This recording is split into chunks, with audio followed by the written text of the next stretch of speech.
आप लोग बहुत ही परेशान हैं, घबराए हुए हैं कि आखिर छठा चरण कहां गया और टीआरई 1 टीआरई 2 की बहाली में क्या असर होने वाली है। कल का केस एक बहुत बड़ा मुद्दा लेकर पूरे देश में साबित हुआ और कल का केस ने यह जता दिया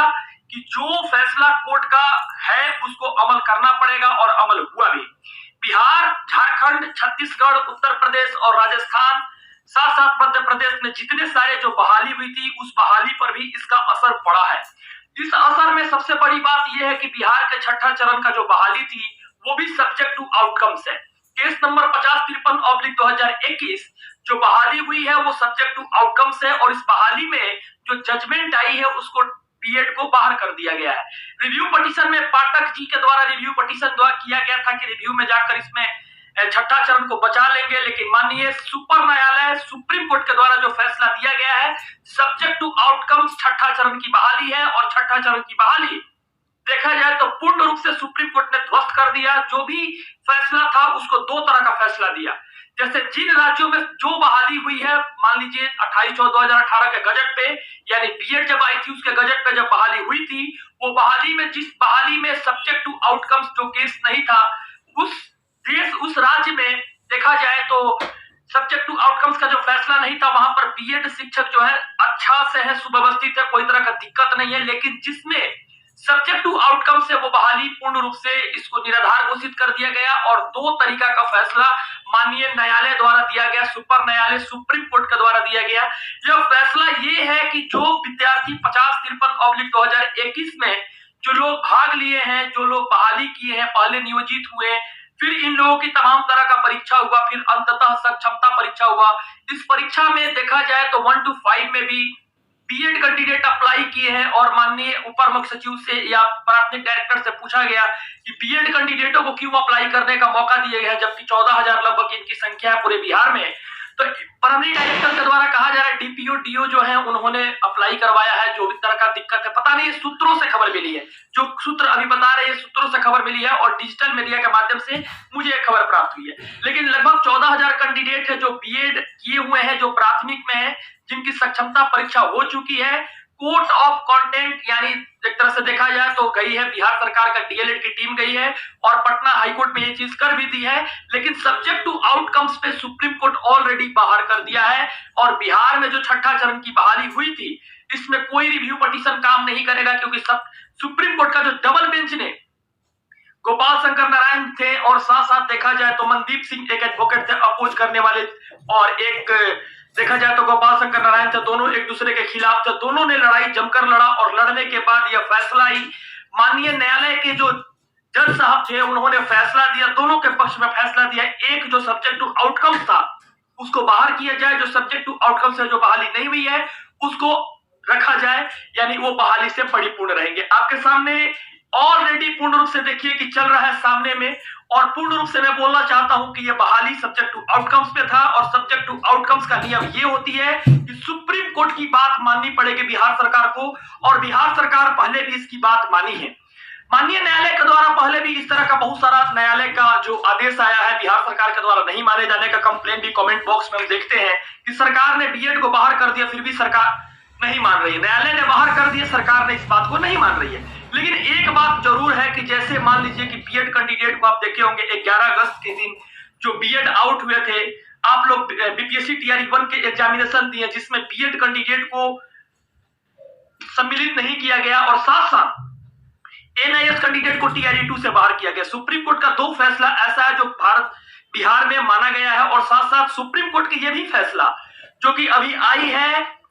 सुप्रीम कोर्ट को, जो सब्जेक्ट टू आउटकम्स पे जो बहाली हुई है, आपके सामने जो पेपर तैर रहा है उसको अच्छा से देखिए। जिसको नजर नहीं आता है जैसे ही चैनल को सब्सक्राइब कीजिएगा, कम्युनिटी बॉक्स में इसकी हम ऑलरेडी दोनों का फोटो डाल देते हैं, वहां से भी जाकर इस जजमेंट को आप पढ़ सकते हैं। तो सब्जेक्ट टू आउटकम्स पर ये बहाली है, या तो सर्च करके आप देख सकते हैं उसको। तो सब्जेक्ट टू आउटकम्स पर बहाली होने के रीजन से दिक्कत क्या होती है कि दिक्कत ये होती है कि जब आदमी बहाल हो रहा है तो उसको बताया जाता है कि देखिए ये बहाली तो हम कर रहे हैं,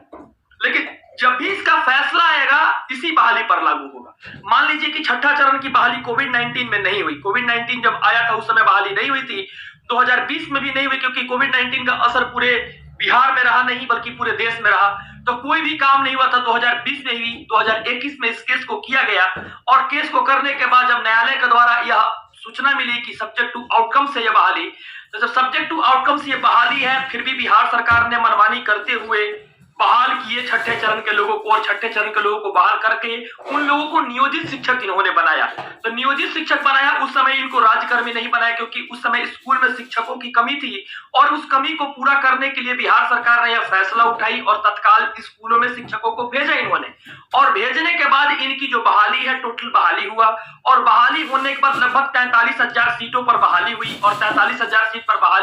बहाल शिक्षक हर जगह पर जाकर अपने अपने योगदान दिए और एग्जाम देने के बाद सारे बच्चों को पाठ्यक्रम में हिस्सा लेकर पढ़ाने लगे और पढ़ाकर सारे बच्चों को एक तरह से देखा जाए तो आज तक वो क्लास ले ही रहे हैं। लेकिन हाईकोर्ट के माध्यम से इनको पहले ही निकाला जा चुका है, लगभग 3 महीना हो गई, लेकिन अभी भी पाठक जी रिव्यू में गए हैं। और सब्जेक्ट टू आउटकम्स के ऊपर अगर पाठक जी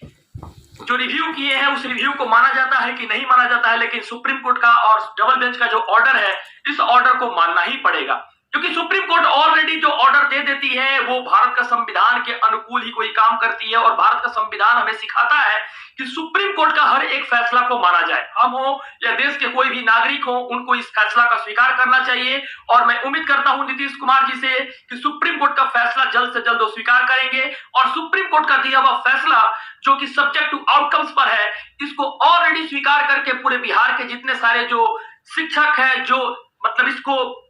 बहाली में हिस्सा लेना चाहते हैं, 14,000 शिक्षक, और जल्द से जल्द इस सीट को भी फुलफिल करेंगे। और उम्मीद ये भी है कि सब्जेक्ट टू आउटकम्स पर जो भी बिहार के यूट्यूबर लोग बना रहे हैं वीडियो, उन यूट्यूबरों से मैं कहूंगा कि एक बार इस जजमेंट को आप लोग पढ़िए और जजमेंट को पढ़ने के बाद आप लोग इसके ऊपर, तथ्य के ऊपर इसको वीडियो बनाइए। और क्या सब्जेक्ट टू आउटकम्स पर सरकार इस बहाली में जो शिक्षक को आउट की थी, वो आउट करने के बाद उस जजमेंट में लिखा हुआ था you should not claim any equity. You should not claim any equity कहने का मतलब ये है हम तो आउट करेंगे उस समय, लेकिन आप इसके ऊपर किसी प्रकार की क्लेम नहीं कर सकते हो। और सब्जेक्ट टू आउटकम्स में पूरे छठे चरण की बहाली हुई है। और साथ साथ एक केस और है जो सुप्रीम कोर्ट में झारखंड के साथ टैग हुआ है, इसकी भी चर्चा की जाएगी। और साथ साथ जितने सारे सदस्य हैं उसकी भी चर्चा करके बताया जाएगा कि क्या उस केस का असर बिहार पर पड़ेगी और बिहार पर पड़ने के साथ बिहार का जो डोमिसाइल नीति है क्या टीआरई 3 में लागू होगी या नहीं होगी, इसके ऊपर भी चर्चा किया जाएगा। लेकिन बिहार में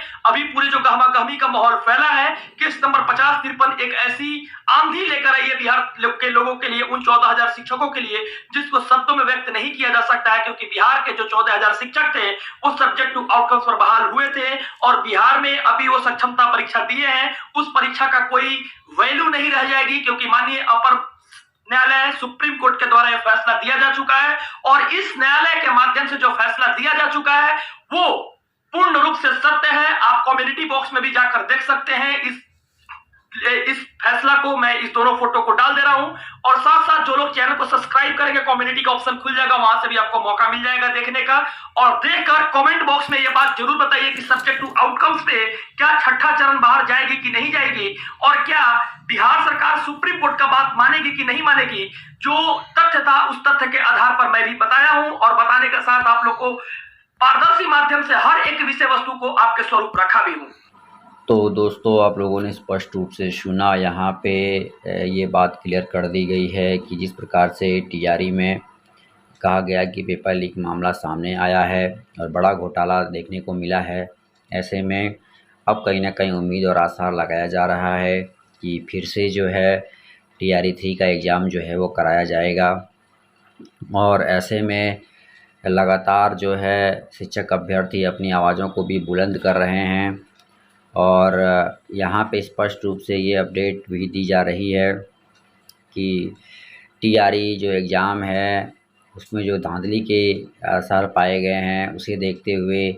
अब कहीं ना कहीं फिर से एग्ज़ाम कराया जाएगा और टीआरई 2-1 सप्लीमेंट्री रिजल्ट पर भी कुछ फैसला आ सकता है।